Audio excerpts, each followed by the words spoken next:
All right. And we are back here on Couch Coach Live, another Wednesday night under the lights here on Couch Coach Live. What's going on, Maui? What's up, man? How you doing? Yeah, good, man. What's up with you? Oh, just unwinding, man. You know what I mean? It's been a little rough day today, but I made sure I made it to the show. You know what I'm saying? Yeah. Yes, sir. How you doing, man? Yeah, How we you back holding there. up? Oh, yeah. I mean, it's good. Everything's good. For sure. Okay. Everything's good. Yep. I went. I went and You know, seen all. I went and seen all my legendary fans. You know, I got a couple from Food Line. I went and checked them. He said, "Sean, look, stop, man. Look, you know what I know?" He said, "I've been waiting for this my whole life, and I ain't never seen. I've never been in this predicament." Then he said, right. "But I know one thing. I got the best quarterback in the division, and that's all I care about." And I said, "Word. That's what's up." Yeah, and that's the thing about it where, I mean, it is what it is. And, we'll talk about it Hmm. momentarily to recap championship Right. Sunday. Right. Yeah, we got a great show lined up tonight. We'll recap Sunday's action. Now there is now two teams, the Kansas Hmm. City Chiefs and the Philadelphia Eagles. We'll talk about championship recap. The coaching carousel is all but over except for one. It's only one open position, which Hmm. potentially will be filled probably at least I know by the time we come back on air next week. We'll talk about that. Then we'll kind of get into our thoughts into Super Bowl 59, just our brief initial thoughts. Before we do a deep dive next week. So we'll talk about that, and then we'll round out with our game ball and our final thoughts this week. So, what we'll do, we'll kick that. We'll be back here on Couch Coach Live. Let me grab that clip. And so, but yeah, we'll get that momentarily squared away. But yeah, so we'll discuss all that and our early thoughts going to Super Bowl. And it's kind of it's a weird kind of year because time of the year where it's like, oh, it's now dwindling down. Football season's about to be over. So it's kind of one of those where it's like it's an interesting time of the year that way. And we get ready for Super Right. Bowl week. But yeah, Right. Right. we're getting that momentarily, and then obviously we'll have basketball season, probably taking more precedence here on Couch Coach Live in a couple of weeks, and and all that's concerned. So, and then obviously college football will be coming up shortly. So it's just one of those where the sport, and then also even with that. After the Super Bowl, you're thinking about a month later, you go into free agency. Then we got the draft in Green Bay. Hmm. Yeah, so it's funny. It never ends, and that's why it's so funny. Like with football season, there's really never a time where it's like, okay, there's always something going Right. on. The games Right. they'll be gone, but we know for sure that there's still going to be some action going on here. So we're just going to wait for this thing. Going through a little bit of technical difficulties, waiting for this thing to kind of get up, and then we'll be back at it shortly with that intro. So, but yeah, while we're waiting on that one, yeah, it is what it is with the Commanders, and we'll definitely discuss that in about a minute. So it's gonna be rather interesting. But now I am good. If it was Sunday, it'd be a different story. But here now, Wednesday, literally about 72 hours after the fact. Everything is all good. Everything is coping steady at this point. So we are here, but yeah, we're gonna get that squared away. But what you can do.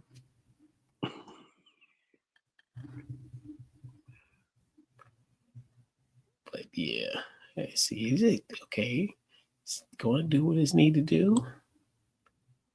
I guess not. But the thing about doing it live, it's always something going on. So what we're gonna do now, we're gonna keep that intro. We'll be right back here on Couch Coach Live.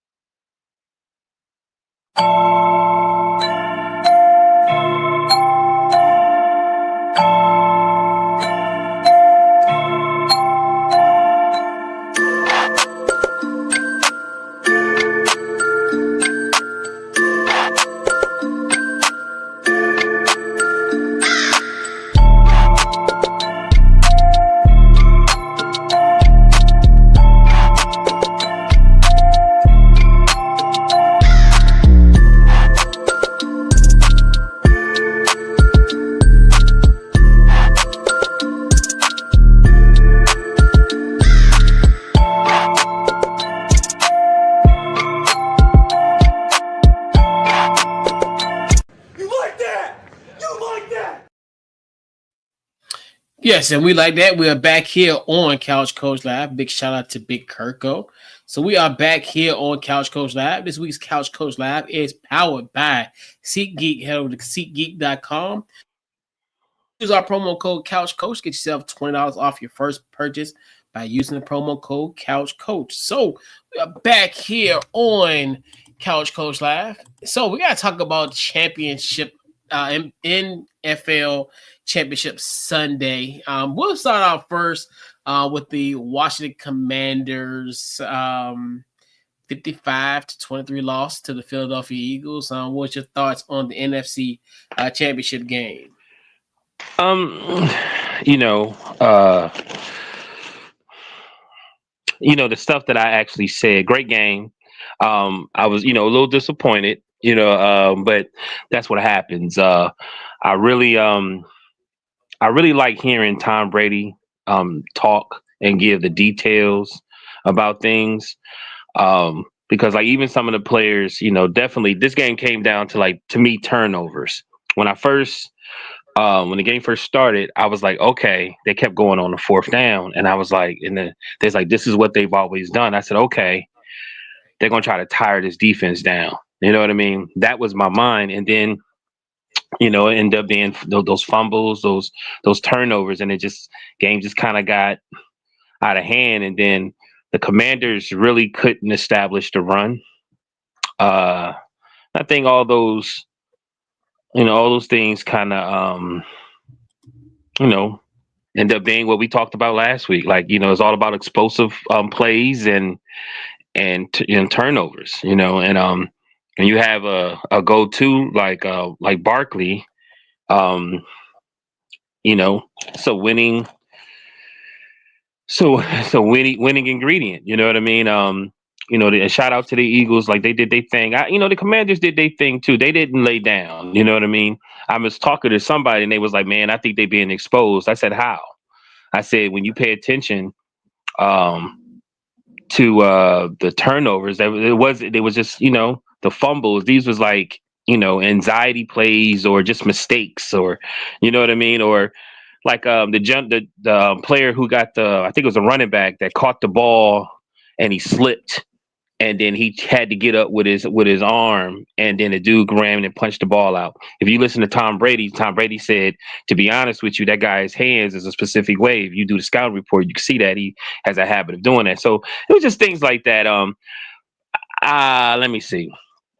Um, like a bottom line is it was turnovers and it was like it to me it wasn't turnovers like it was like the special teams guy caught the ball and run down like it's just over and over again. It really wasn't like um they planned to have those turnovers, like you know what I mean, like it just was mishaps, you know what I mean. And I think the commanders has one of the brightest futures. We're going to talk about coaches and things later on, and they, to me, they are something new that I think the city hasn't really seen. You know what I mean? And from new ownership, GM, coach, like I see nothing but positivity. I feel like Daniels, I didn't really see. I can't really be negative about some of the stuff that he did. To me, I think he still played a wonderful game. You know what I mean? If those turnovers didn't happen, so a lot of things positive could have went the other way. You know what I mean? But I'm gonna talk about the Eagles. I feel like Hurst did what he was supposed to do. Um, you know, he's 5-0 at home during the playoffs. He found AJ Brown when he was supposed to. He ran what he was supposed to. The defense stepped up. Mitchell got 2 picks in the playoffs. Um, Then I want to talk. You could talk about the centers too, like the center Dickerson, whose knee was bothering him, fought through it. I got to give thumbs up to both teams. And, I hate that the Commanders was on the other side, but hey man, it is what it is. Hey, they have an extreme bright future, and I'm sure let me tell you one more thing. The more I listen to these podcasts with these athletes, I think a lot it has to do where some players want to play in a city and want to play for a team and want to play for coaches. You know what I mean? And I believe that a lot of people are going to want to come play with that team of yours. Yeah. Yeah, it like you said, it was turnovers, and it was 4 turnovers, and they Yeah, all mostly in nature. yeah. Obviously, I look at the Army fumble that Mm-hmm. led. We were in a good spot in that predicament. We were only down 7-3. So obviously, the first we kicked the field goal in the beginning. Then Right, Saquon had that 70+ yard run. Then on that following possession, we were in striking distance of the Army fumbles the football. Then that cost obviously then Philly came back and then they scored it. So they made it 14-3. You look at a lot of that, even like the Jeremy McNichols fumble that led to points. Was okay? I got 2 turnovers right there. The third one, obviously, we'll talk about the Austin Eckler one, the fumble that happened. Then the Jay Daniels interception pretty much was the back-breaking one, and that pretty much was the last opportunity that we scored. That last scoring opportunity that we had in that game. It was just a turnover. It's just one of those where you think this team coming into this game they were a +6 when it came to turnovers. mm, They didn't even turn the football over at all in the playoffs. And obviously, you look at the difference against the Detroit game where you force 5 turnovers and you see how you were right, able to beat a high octane football team and you were able to put 45 points on the board. The same thing go right, for here, where you look at why Philadelphia scored 55 points and the most points scored in a champion in a NFC or AFC championship game is due to these 4 turnovers. These were back breaking plays where you already had it was already gonna be an uphill battle dealing with a guy like a Saquon Barkley. I think he had like 3 touchdowns in that game. So just imagine that coupled with the 4 turnovers and just it's just one of those where it goes to the drawing board. I think this might have been a blessing in disguise to have a loss like this. It'll be early similar. It's not similar, but it's that similar, but more so. I would have rather lost like we did than how Buffalo essentially lost. And we'll talk about them momentarily. mm-hmm.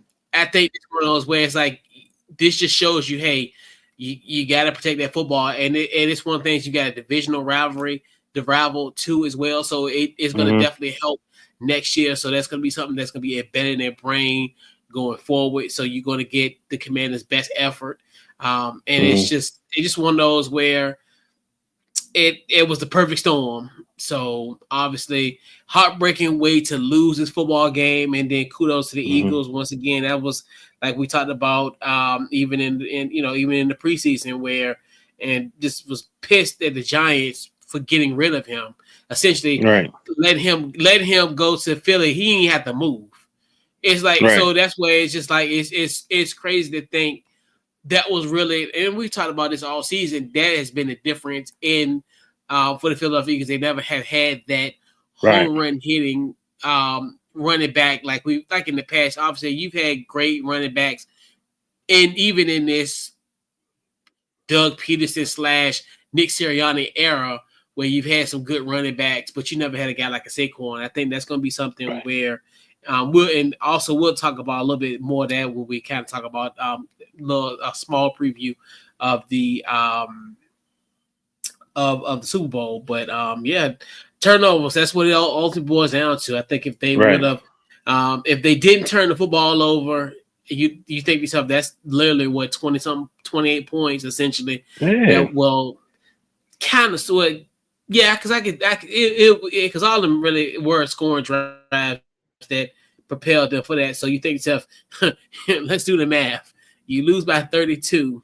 You lose by 32.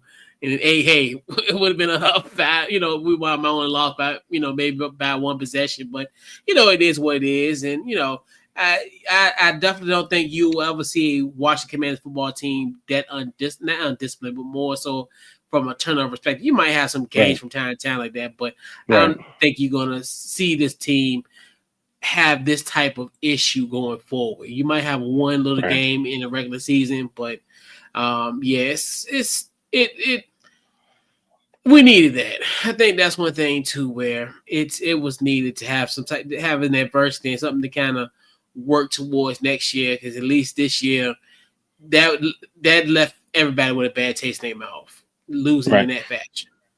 So I got question. Do you feel like you guys y'all need to get a running back or I'm just asking, what do you think? From what I gather, I feel like if y'all really couldn't establish the run like y'all wanted to. You know what I mean? Do you think that y'all need to get a running back or you need to get something different on the line or I think the team needs a lot more. Like as far as I do think you can and get better in the running back position. I think right? one of the reasons why they really couldn't do nothing in this game because at this point they were behind. They were pretty much Yeah, yeah, I'm behind with the you. whole I'm entire with you. game. So it's one of the things where too. I think they do need to get like if you I'll put it this way. Austin Eckler is good, but I think he's like good, like as far as like to get passes and kind of get that screen. He Hmm. helps like with that RPO situation. But like if you have an explosive back, I mean, yeah, it's tough stuff. I mean, you look at the running backs. I definitely think we need to improve some pieces on the offensive line. I think we do need to get a bona fide wide receiver too.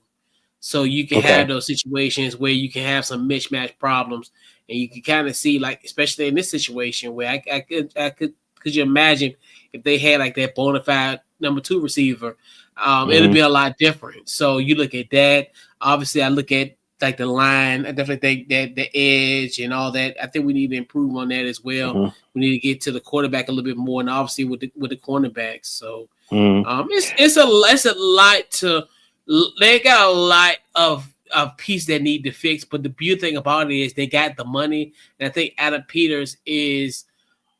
I think he's not gonna be that one to splash where I'm gonna spend like get all this get a like almost like a max type of play. I think he'll get guys Hmm. who are Yeah.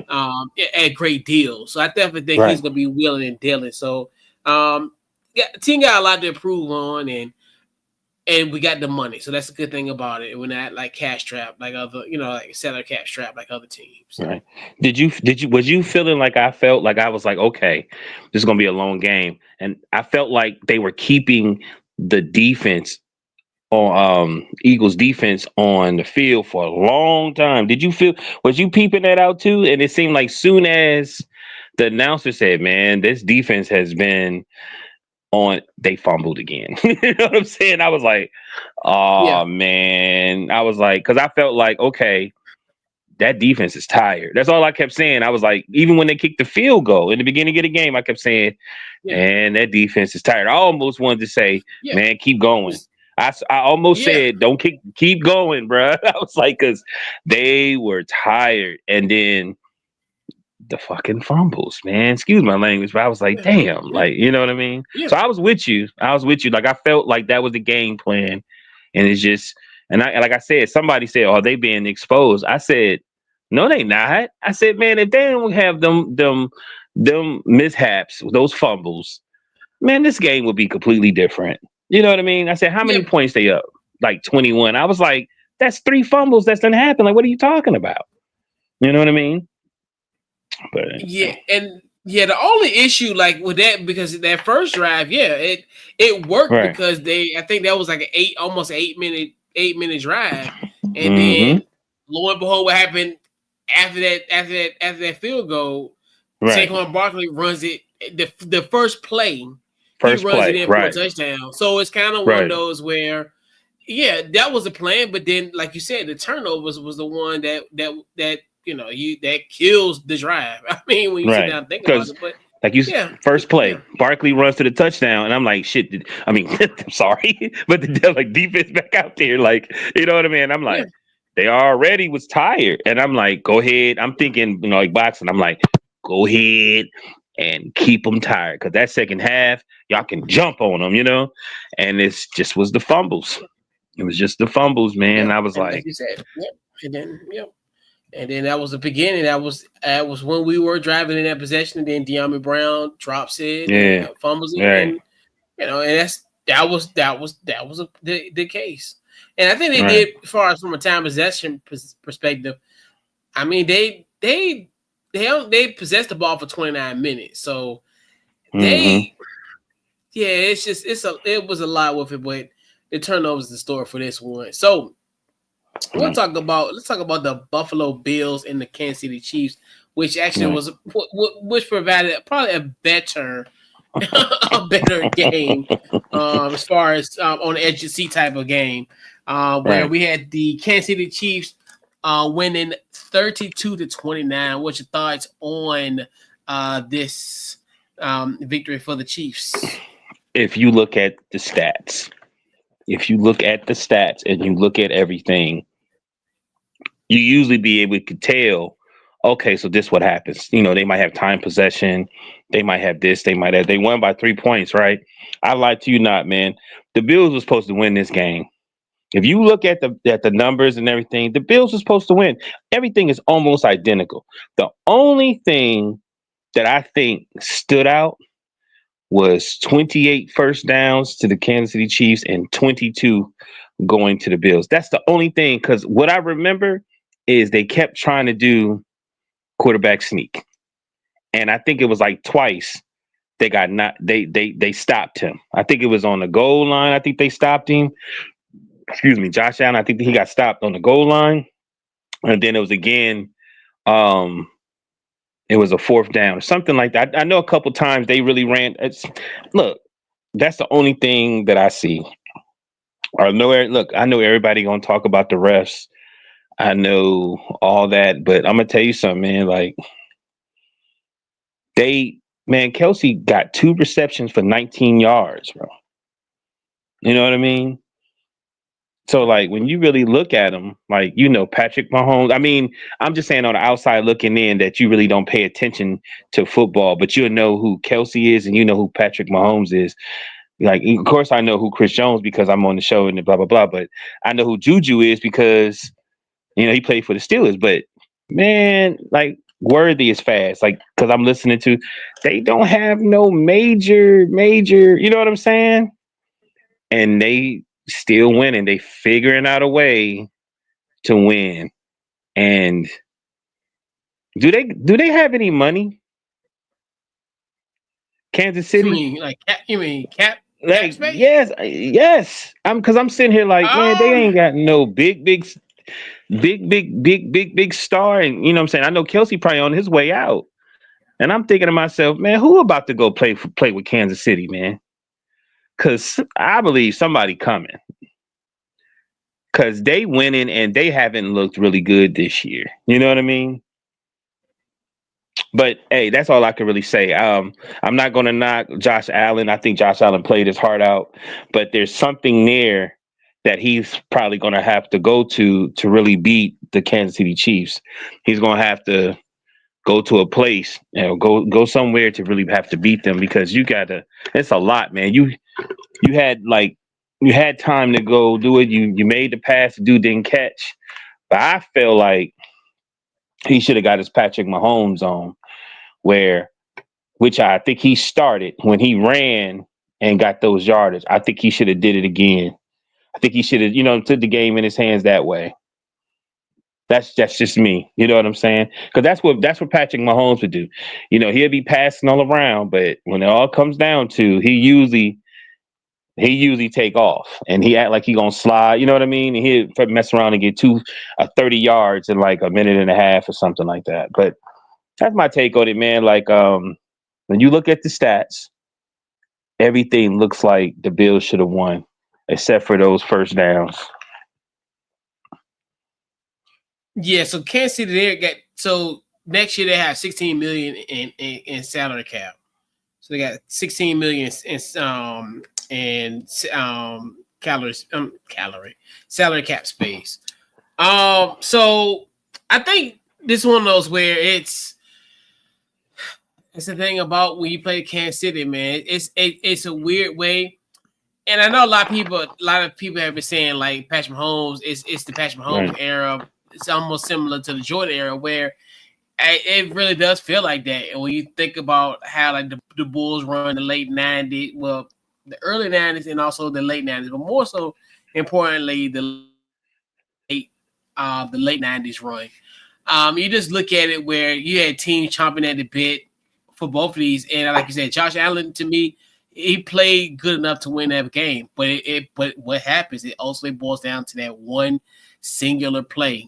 Obviously, that Right. fourth down, and then Dodger Kincaid, you know, dropping that Drop that ball. ball. So, and it's just one of those where it's just it is what it is in Kansas City, and that's one thing too. When people understand, like with all this, you got to have some form of luck, and I think this is where another one where this ain't a situation where the opponent, it's like they were horrible, because even in the Josh Allen's other three games that they lost, now he's now 0-4 against the Chiefs. I think, in my personal opinion, he played well enough to win that game. So it's just one of those where Kansas City just gets the breaks, and they just get it done. Obviously on that play, um, give a huge shout out to the Spags. And what I found was so odd about this, and it's not like kind of to go down a rabbit hole, but I just found it weird when on that fourth down play where Josh Allen throws it to Kincaid, there was a flag on the field, but then they nullified the flag, and I'm like, well, who put? But that's and this is one thing too. I think people are like, but it does make you think like, okay, what was the infraction? Because it took them a minute to figure that out, because everybody was like, well, why is there a flag on the field? Especially considering the fact this is an incomplete pass. Like, what's going on here? So it's kind of one of the things where it was like kind of a very interesting way to end this game, and that's what it is, man. Just but Kansas City back in the Super Bowl, and we'll we'll talk about them momentarily and shortly, as we gear up for Super Bowl 59. So let's go into our NFL coaching carousel. We'll discuss that. So one of the first hires, not hires, but as far as I guess because we do it kind of in the order, because essentially when we went off air we was here last Wednesday. At the time, we knew that Liam Coen, the former Tampa Bay Buccaneers offensive coordinator, interviewed with the Jacksonville Jaguars when Trent Baalke was their general manager. Then I think right after we got off air, I think he got fired Thursday. I think, if my memory is correct. He gets let go, and then Jacksonville, say, hey, you still want this job? It's for you. And then obviously, Liam Coen got the job. So before we get before we talk about that, we definitely have to introduce you guys to Liam Coen, probably by far one of the most awkwardest press conference press conference that we've had. Obviously, we've had Adam Gase. He had an awkward one. Nick Sirianni, he had a very awkward one. So this probably goes down as like probably one of the most awkwardest press conferences, just by this singular moment. We'll get that right now. Jacksonville, the community, Duval.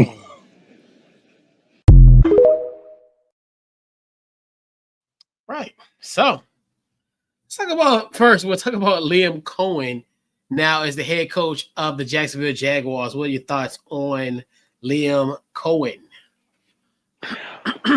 I don't really have too much thoughts. I was looking at the owner of the Jags when they hired him. I was like, do my man even know what he do?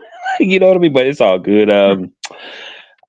I mean, when you look at his, he's been around for a minute, and I guess he's one of those. What's the Rams coach?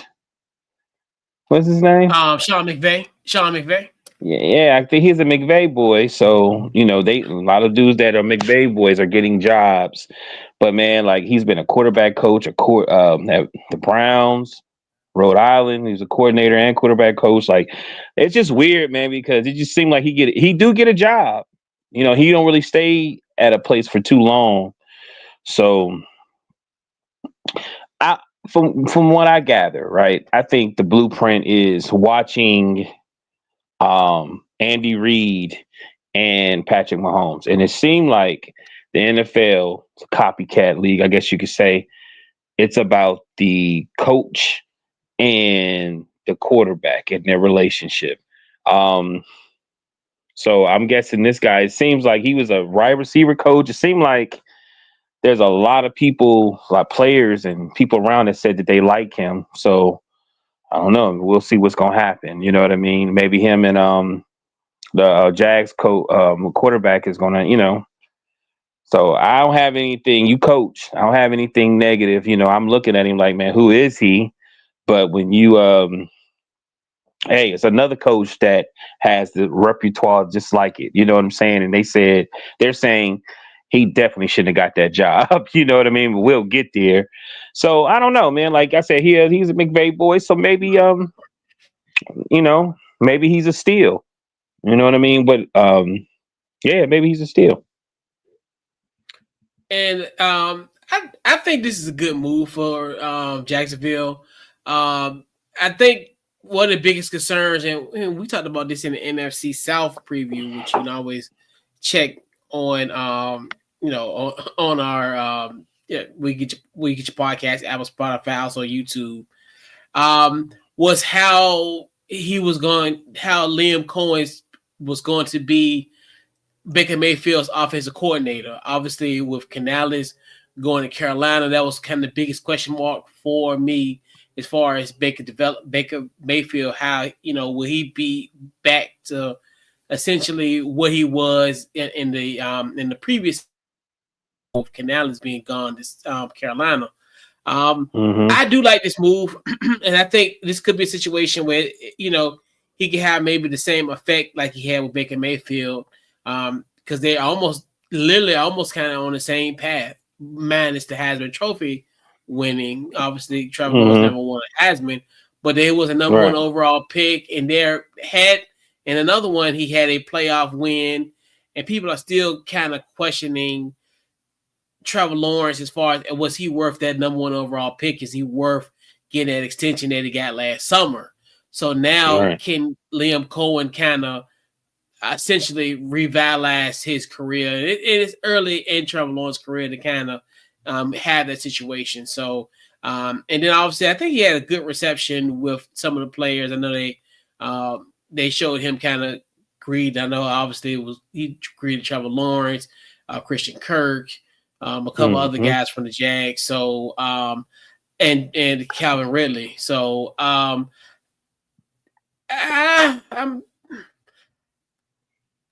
think it's a solid move. I mean, I think it's something where, especially considering the fact how everything has gone in this coaching cycle, it's kind of one of those things where you get it is what it is. I think the one that really, really surprised me, and we'll talk about this now, Pete Carroll being hired as the Raiders head coach. What was your thoughts on Pete Carroll going to Las Vegas?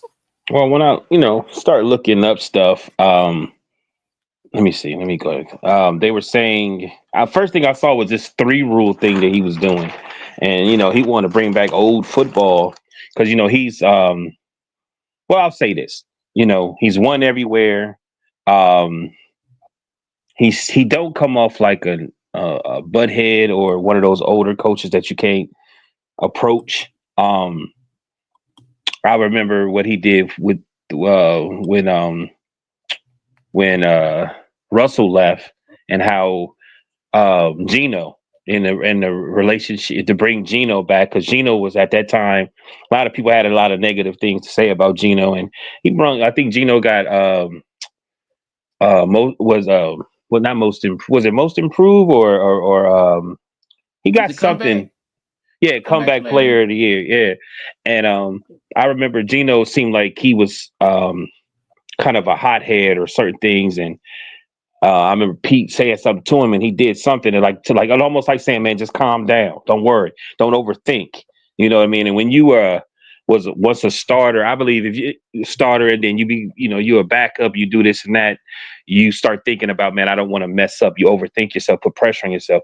And I think he did well with Geno. With that scenario.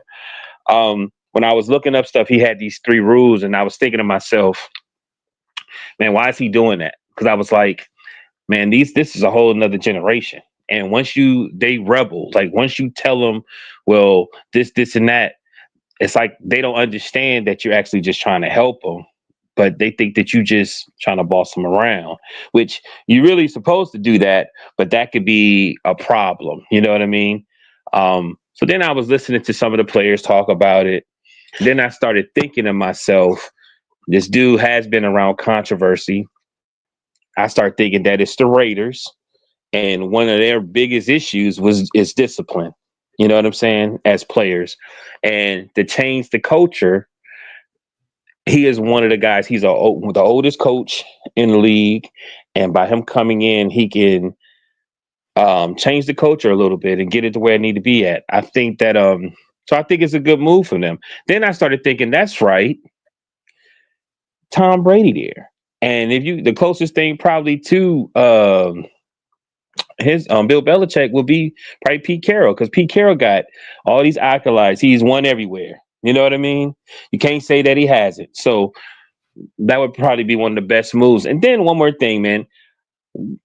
You never thought there was issues at Seattle, right? Until Russell Wilson went to the Broncos. So once Pete, I feel like when Pete, he got kind of forced out. He was a consultant, right? And you sit back and you just watching and you seeing all your ex players and all these things starting to come out. You got to look at yourself, say, hey man, I might have had something to do with that. You know what I mean? So now he's getting this chance. I feel like he's gonna go in there and say, I saw what the things that I did wrong. I want to necessarily fix those issues, because I don't want those issues happening with this new situation that I'm about to be in.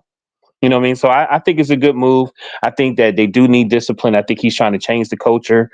I do believe by him being there, I think that he ain't going to be fired in 3 years. You know what I'm saying? Or 2 or 3 years. Like, some of these coaches that have been there. Yeah. It was funny because I know he was going for the Chicago Bears job, and obviously we know Ben Johnson's there now. I think when I first heard it, I was initially shocked, but then I was like, okay, this actually makes perfect sense in the grand scheme of things. When I look at just as far as what Pete Carroll can do, I mean, you look at even in Seattle where he overhauled that roster, and I think to myself, like, now with him having, they have $91 million in salary in salary cap going into the 2025 season, so I think he could potentially turn this roster around.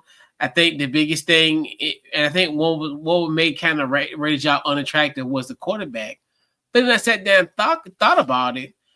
This could be a potential landing spot for Russell Wilson. I think if they can get him, or because I don't think they'll be able to draft a quarterback at where they're at as far as getting a value. Because I think they draft, either 5th or 6th. So they're not going to be able to get like a Cam Ward or Shedeur Sanders. So at that point, it's not going to be worth getting the quarterback where they'll be currently at, unless they do some stuff and trade for one of the top 2 picks, which I don't know if that's going to work out. But I do like it, and it just fits, and it's in a strange but true way. And I think even though, don't let the 73 fool you, he's probably just about a year-old or 40-year-old at this point. So I definitely think he will definitely will make his mark with the Raiders. I think this is where they made that splash, because obviously you think of this their latest splash since obviously John Gruden being let go. So this is now their next kind of splash higher, and I like it. I love it, and it's just one of those where I'm just curious how, as far as overhaul the roster, the press conference looked a little. The press conference was great. I looked at Max Crosby and I'm like, I don't think Max Crosby gonna be on this roster. I mean, just the way he looked, his body language at the press conference don't look as happy as like we seen like Trevor Lawrence the other day, and also Caleb Williams. So even though I know those 2 quarterbacks can't compare him to Max Crosby, but come on, Max. I love it. I do. I like this. This is kind of one of those moves that kind of that's really intriguing, and now when I thought about it after I got over the wow factor, like this actually perfectly. Actually, I think this could be a perfect marriage between the two. So Me yeah, too. Me too. And one of the things is, your one of your own. I was thinking about that too. Is like a lot of, and I'll save it to the next one. You know what I mean? I'll save it to the next one. yeah. So the next one, and this is another Friday hire. Well, essentially it was announced on Friday where Brian Schottenheimer was hired as the Dallas Cowboys head coach. What was your thoughts on Brian Schottenheimer going I Dallas? mean, Not going Dallas, but so still, yeah. when I heard the last name, being from Akron, I was like, damn it, that's what's the name, son? Didn't his father Yep. coach the Browns? Right. So didn't he do something? Did he ever do something for the Skins? Yeah, he was our quarterbacks coach. That's what I thought. Yeah, I thought I heard that name before. So yeah, it's Brian the Schottenheimer. same Yeah, thing.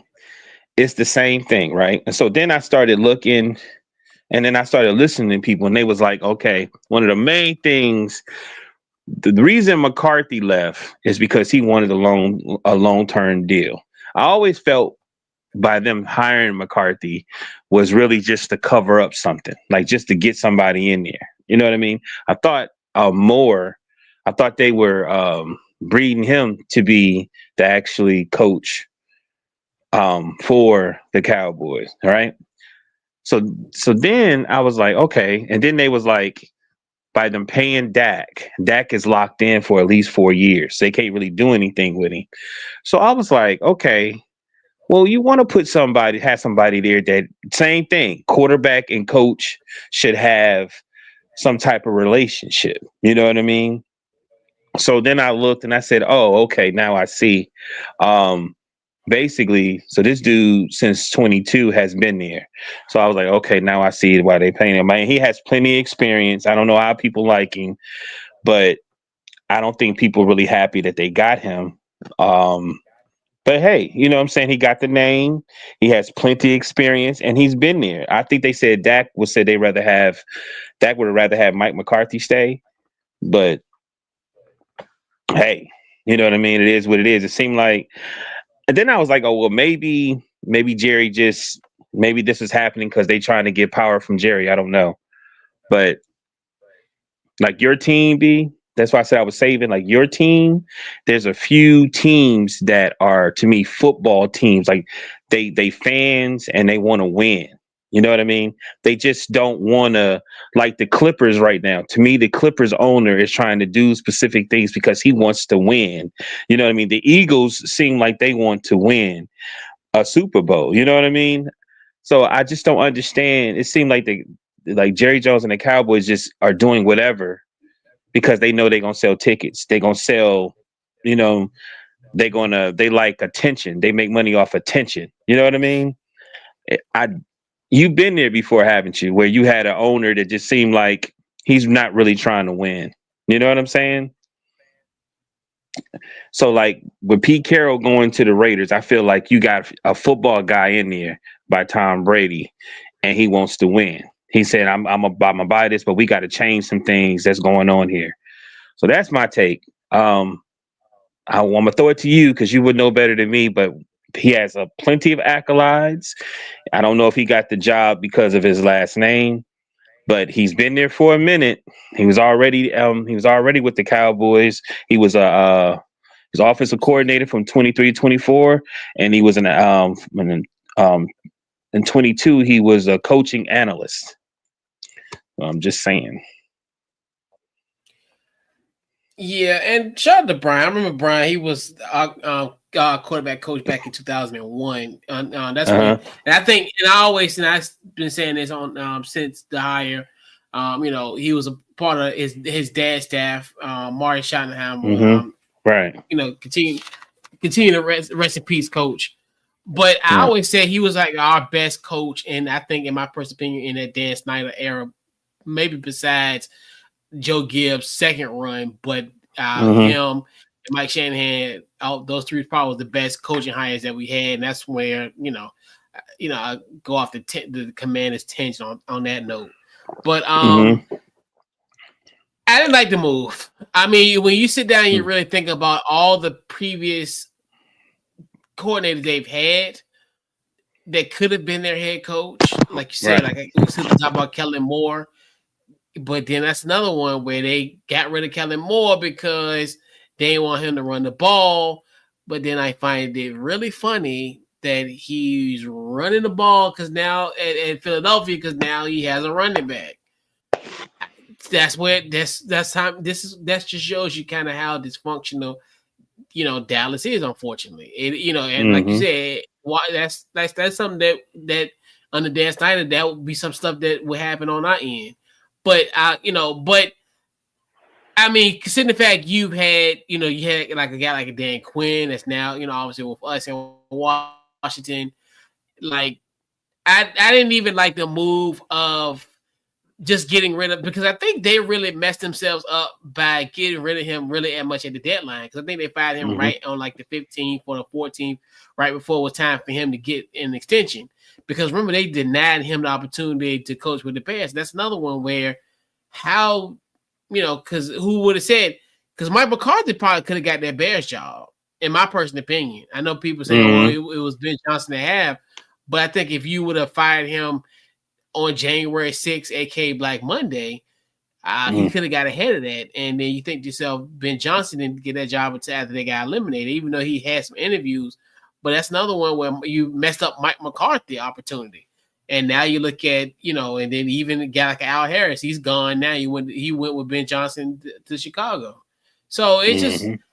I don't like the move. I don't like, obviously if there was other assistants that they've had in the past, I think they would have been better off with Mike McCarthy at this point.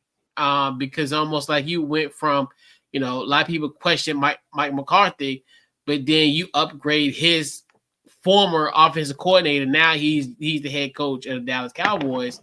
And I just Mm-hmm. I don't like this move. I think this is gonna be something where I think Jerry gonna be looking for another head coach in a couple more years, and this whole the whole thing was just a crap show. And even with the whole innuendos with Dion, he should be the head coach, and I'm just like, I there's that time there was a somewhat of a robust some coaching guys in the National Football League that was available, and you're talking about Deion Sanders, and I'm like, and even no shade to Deion, because I mean I think he's still a great coach, but you got to think to yourself, there were still other candidates that were still Right. available during this whole I call it innuendo, smoke screens, whatever you want to call it. So I don't like this move. I think this is another one where I think Jerry just at a point, this team is not improving. And we talked about that even going into this year where you lose, Dan Quinn, and we talked about them losing and then never really, you know, beefing up their team as far as getting some assets in the free agency. They were very quiet free agency, especially for a team that that lost a lot last year, and then you really didn't get much from you didn't get as far as from a free agent standpoint. So it's one of those where um, this is about to be dark times for the Cowboys. I mean, even though I still think they'll still be somewhat competitive, but now I don't think I think them days of being like 12-5 and competing for an NFC championship is in their near future, especially in this in this Schottenheimer era for him. But Yeah. I think I am happy for Brian, but I wish him luck, except for when they play Washington. But I don't think this is gonna go well at all. I just don't think it's not. Yeah, I'm with you. But anything is possible. Like you're paying it. Yeah, I feel you. It seemed like, I mean, we all know this. Like his Jerry Jones' biggest issue is that he need. I used to watch this show. It was called Bar Rescue, right? And people go on there. They have the guy come in. He sees what's going on. He has the whole thing. He cuts everybody out. And one of the main things he used to say though was like, you hired a manager, or what I'm saying, let them manage. He say, you the owner, you go here, let them manage it. You hired a staff, let them do it. And it's like he literally said, man, hey, I didn't.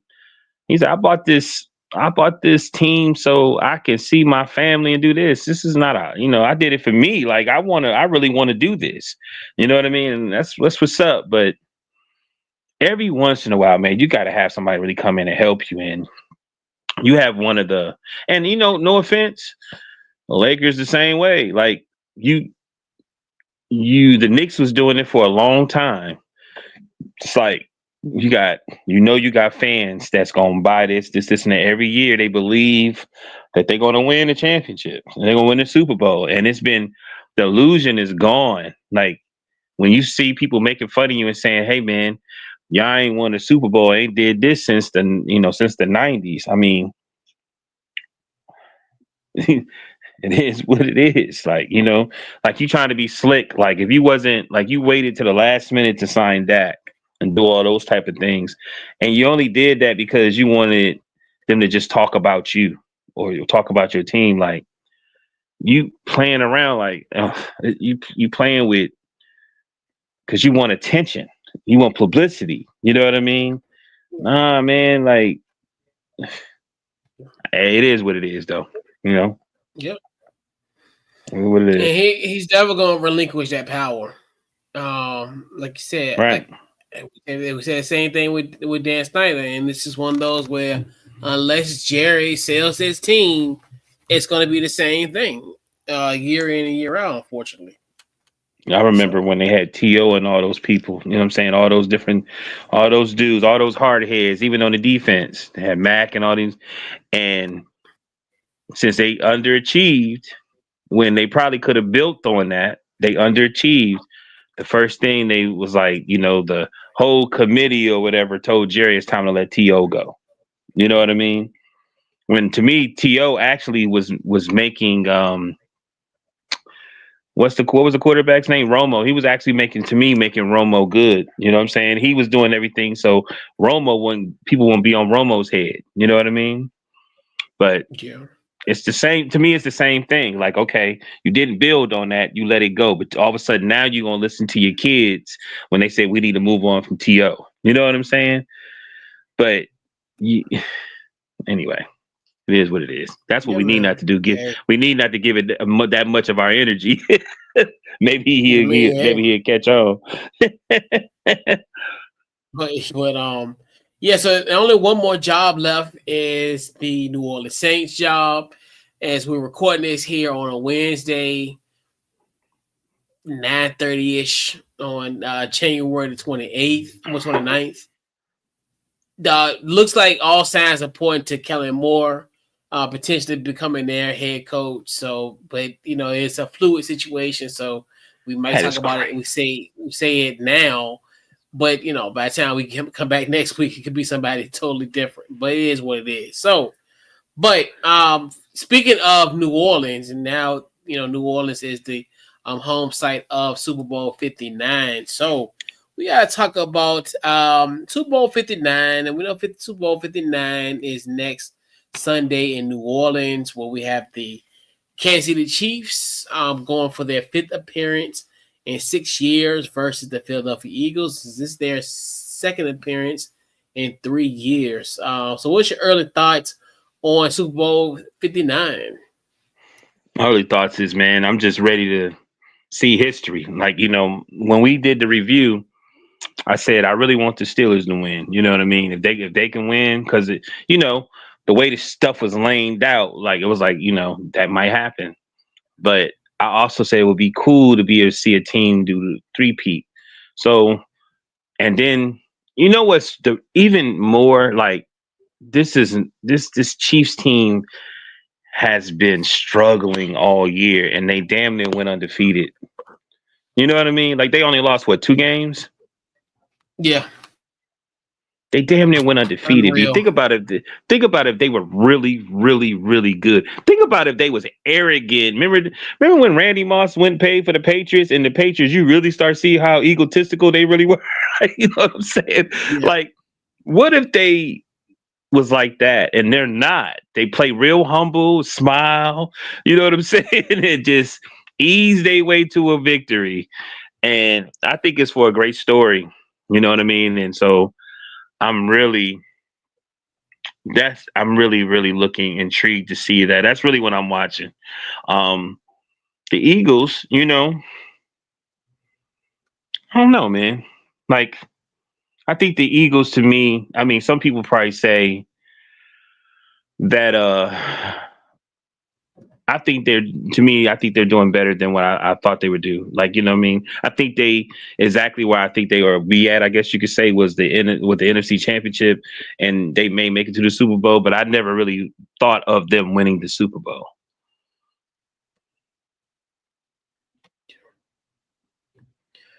Yeah, I think I'm curious how next week will be, as far as will that be like the leading storyline as far as the 3P, almost similar to kind of what you were talking about as far as when the Patriots, that 07/08 team, when they went against the Giants, a lot of people were looking at this, okay, is this the greatest team of all time? As far as those type of questions, more so. And I know the 3P is going to be there. I know the thing that's going to hit me is, okay, are they going to compare it to other 3Ps? Are they going to compare it to the Bulls 3P, blase, blah, that type of stuff? So I'm just curious how the week will be when it comes to the coverage of that, like as far as how profound and how much it's going to be like kind of worn out between essentially once they land in New Orleans on Sunday to potentially next Monday after the Super Bowl, potentially if they were to win. So curious how that all gonna play out. And then this, and a lot of people like, they're not feeling this because obviously this Super Bowl from 2 years ago. I actually think this is kind of going to be a great Super Bowl, because now I'm thinking about kind of the last go round, and how, to me, the Eagles are a way a lot better than this, because now you think to yourself, if Jalen Hurts had 4 rushing touchdowns in that game, goodness gracious, what's going to happen if you got a guy like a Saquon there, so as well. So it's going to be really interesting of how and then I'm just curious how, like, and this is early, how Spags will kind of defend Saquon Barkley. I think this is going to be really interesting of what defense is he going to try to conjure up to kind of stop this run game for Philly, because I think this is going to be a huge test for this defense. I don't when I sit down and think about it, I don't necessarily who they played. I don't think they really have played a team this good from a running perspective, like as far as a good running team like the Philadelphia Eagles. I think they're tops when it comes to that, as far, especially now, with the addition of that. So I'm really curious how that's all going to play out. Obviously, obviously, and I think another one where if Big Red wins, and that's another thing too, the story with Andy Reid, because I know now people are putting him in that Bill Belichick, then, even though I think what this would be going, if he was to win, this would be their fourth, or that'd be their fourth title if they were to win. So it's kind of one of those where, because obviously, and there's going to be the debate. Well, if Andy Reid wins 3 in a row, is that better than 6? And I can hear them now, on television. I mean, I think when I think about Andy Reid, that's when I used to be with the Philadelphia Inquirer. I love Andy Reid. He's a dear friend of mine. And he go, well, Stephen A. Oh, so next week gonna be a shit show. Next week gonna be freaking crazy. And he's gonna have all the talking heads. Stephen A. I don't think that's even better. I think you think about, when I think about a coach, I think about Mike Shanahan and what he did for me. What they did for me, Stephen, he the best. And then here go Nick Wright. When I think about Saquon Barkley, I think about him being a delicious running back. Woo! And I hate to tell them. Yeah. I hate to tell them. Man, let's back to back to back. You know what I'm saying? And I think and that's gonna be the thing. I think that's gonna be obviously the prevailing theme going into next week, where how these storylines will be placed, the talking heads and all this, and he go shady. I mean, I'm gonna tell you straight up, Big Red, the greatest coach of all time. I'm gonna tell you that. And he go, and then he'll Acho. I mean, when you think about it theoretically, when he was there with me, when I was there in Philadelphia, and I was like the 53rd man on the bench, I understand that. And then when I was able to see when I seen Jason Kelsey at lunch, he spoke to me. He's like one of my brothers. And then he go, Joy. Well, when you think about Saquon and what he does with that running game, it's going to be a big issue with the Philadelphia, with the Kansas City Chiefs. I think I got it. Here go Keyshawn and now here go Paul Pierce. I mean, he put up the same numbers that he did last year. I think I got it though. What? So if the Warriors would have won the 2016 championship, they were going to call them the greatest team of all time. You know that, right? Yeah. Well, they didn't. Yeah. And I'm sitting here thinking to myself, like, oh God, that's it. That's it. Oh man, the damn Eagles gonna win. I was like, I'm sitting like, watch. We'll discuss that next week as far as who our picks. But that's what I'm saying. Like, that's what, like I was saying how. But you see, that's what I'm saying. Like, as far as that's what the point I was alluding to, where the whole week is gonna be dominated by this three-peat talk. Right. Similar to what happened in 2008 when the Patriots were under. Well, 2007 when the Super Bowl was in February 2008. Right. In 2008. I got to preface that way. But that's how the storyline the whole entire week, because nobody really thought about the Giants, and that was the crazy thing about it all. Where the Giants was just like this. People looked at them like this figment of imagination, like the Cinderella team that really didn't do much. Like you said, that's when Tom Brady, when Plexico Burris said they was only going to score like, 14 points, something like that.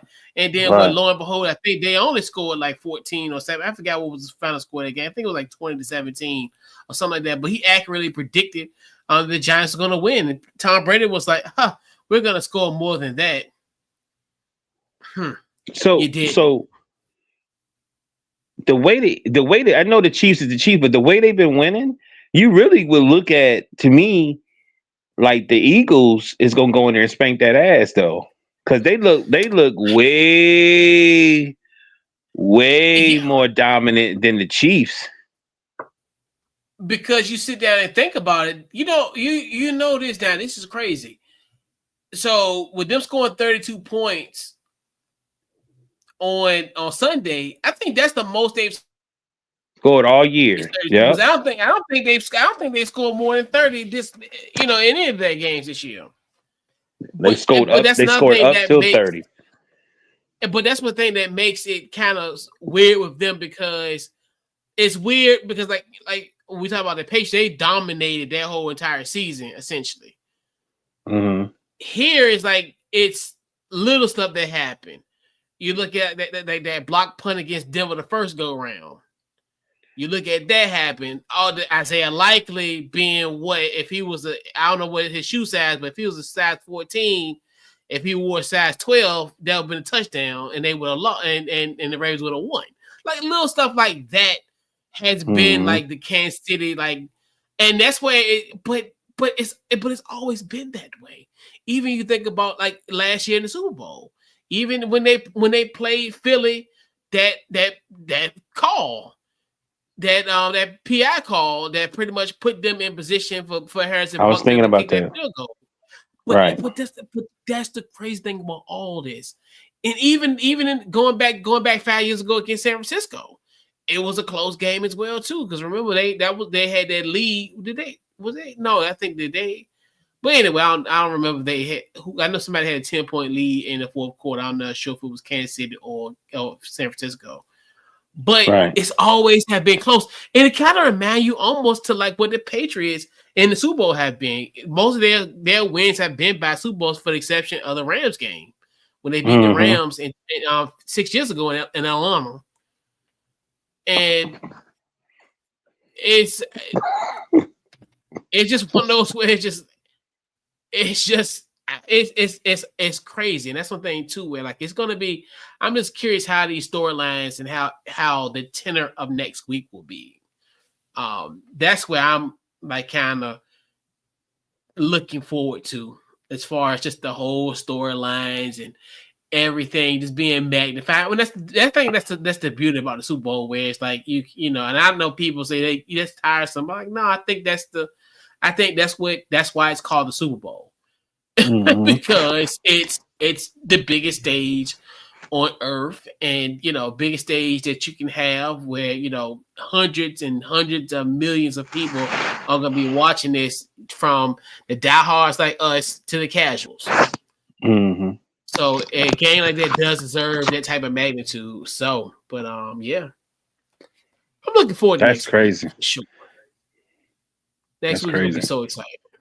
Yeah, and you know, like you said, we can go. It's the funny thing is, you can go back to that last Super Bowl, and they was letting them do all these different things. Like I was like, damn, that ain't pass interference. Like, you know what I mean? And what I'm getting to is that one pass interference to Juju, and then what was it? The next season, Juju wasn't playing for them anymore. Guess who's paying for the team again? And you know what I mean? It's gonna be interesting, B.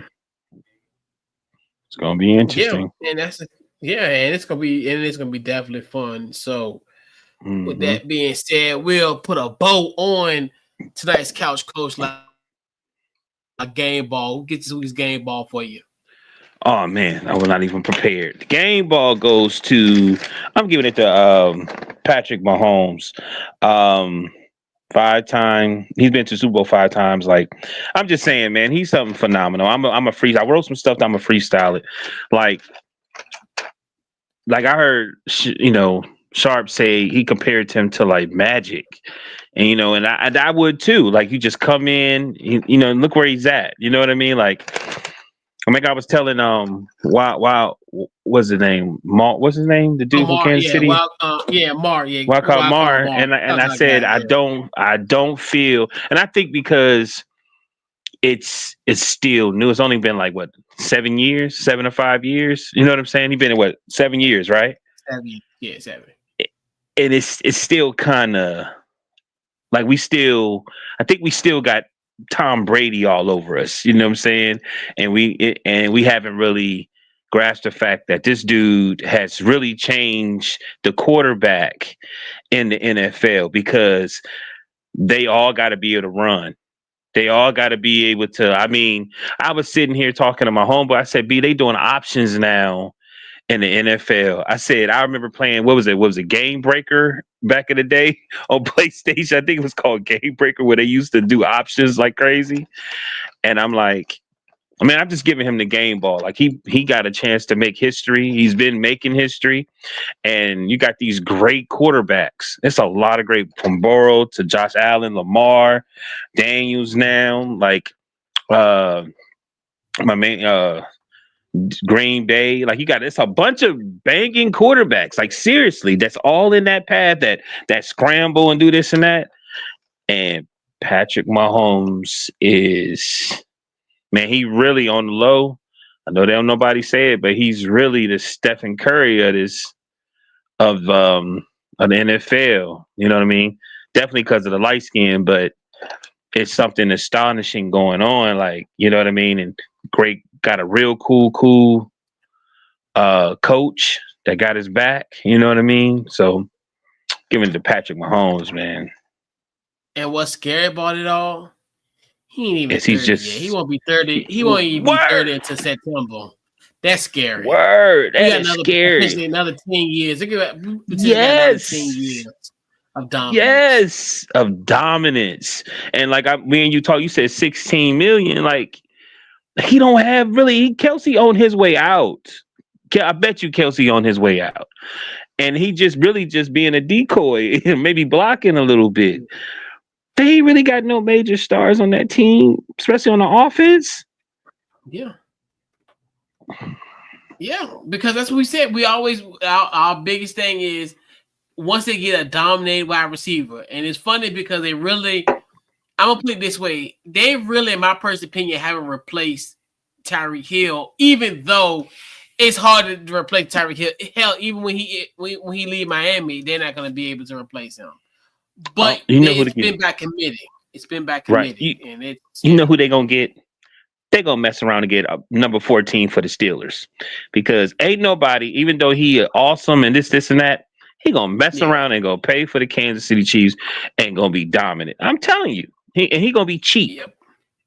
Anyway, my bad. That's Patrick Mahomes game ball. But yeah, because he's gonna have to be cheap because nobody's gonna be willing to take a risk on that, and he's gonna be the ultimate experiment, and that's what it's. And I find it funny because if he can't get it done in Pittsburgh, Kansas City's that last resort, and it's almost like the Le'Veon Bell Le'Veon Bell trajectory in a sense. Because if he can't get it done, and it's almost like with Kadarius Toney, same thing, where it's like, I mean, hey, trust me, Kansas City has put up with some knuckleheads, and he'll be another one in a laundry list of knuckleheads they dealt with. But I'm gonna tell you one thing: if he screw up like he did in Pittsburgh, being an hour and 20 minutes, I mean, about 35 minutes late for the Christmas game, or just late for any game going forward, giving up on routes and people blaming Russell Wilson, like, oh, you threw it. No, Ocho. No, Ocho.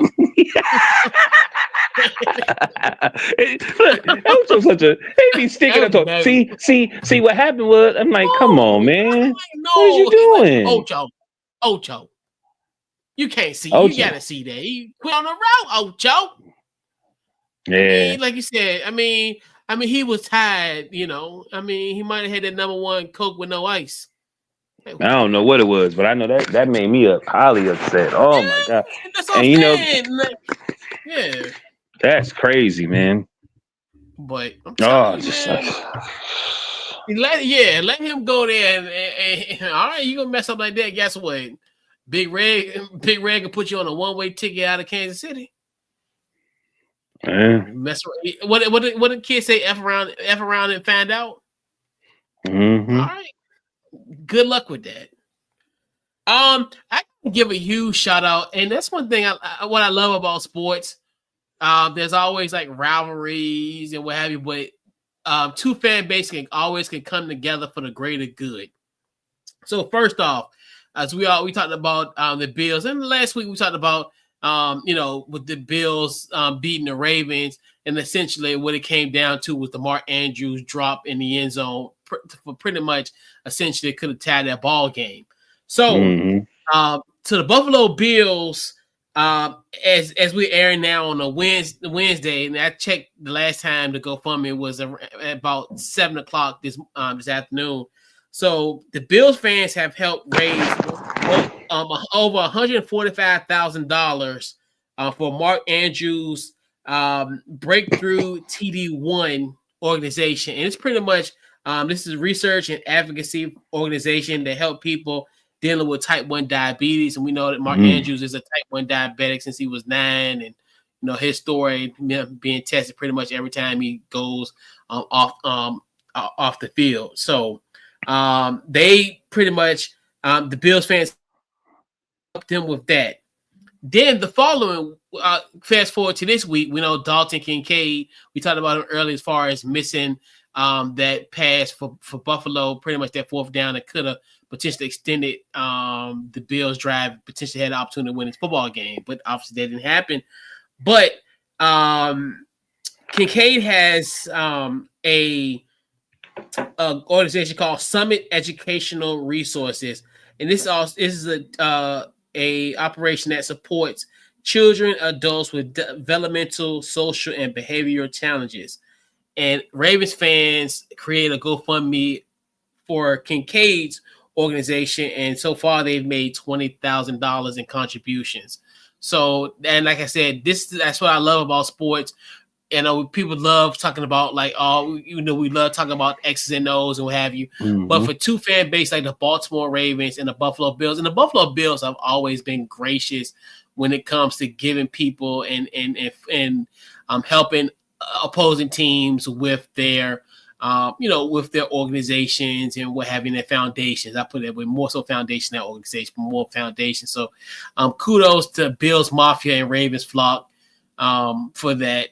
And like I said, that's the beauty about sports when two fan groups can kind of come together and be in unison. Right. And something that Philly don't do, because Philly are just a bunch of assholes when it comes to supporting of other teams and what have you, and being pompous and being jerks. So two organizations are actually classy. So definitely huge shout out to the Baltimore Ravens and the Baltimore Ravens. So final thoughts before we head on out. Great show. I think we touched on a lot of things this show that is going to make the next week's show even better.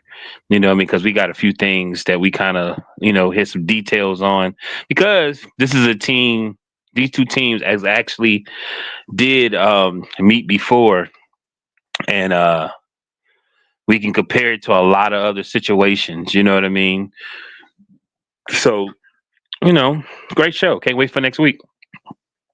Hopefully, it won't be this late. Once again, another great show. It's going to be a great show. Well, next week is going to be great. We'll have Super Week, so we'll be on air next Thursday. But we'll have some details, kind of ironing out those details. So we'll have a few guests this week. I know for sure we'll do a Kansas City Chiefs preview and a Philadelphia Eagles preview next week as well. So we'll have individual team ones. We'll be on live on next Thursday night, and we have some other stuff to iron out for Super Week next week. So it'll be a great week next week. Obviously, we do the cover the game pretty much for the majority of the week next week, and we'll do that. And once again, another great show. Social media, where they can find you in the social media, and any plugs. What you got? Right now, Deshaun Morgan, Facebook, DT Morgan 78, Instagram. Man, I got a lot of other things outside, the show going on, but we'll see what happens in the future. All right. Yeah, so pretty much Facebook, Twitter, Instagram, On the Couch Coach Live. Also check out the website, couchcoachlive.com. Just social media, check us out. We got a couple big games to cover next week for VCU. So we'll have some content out pretty much all weekend and pretty much for the majority of all next week. So we got 4 games next week in 5 days. So definitely looking forward to that. And just check it out on social media. We'll have everything, recaps from the games, also some content from the game and what have you, and also some post-game interviews as well following those games. And, man, we'll catch you guys next week next Thursday. We'll catch you live next Thursday. And we're out. You're welcome.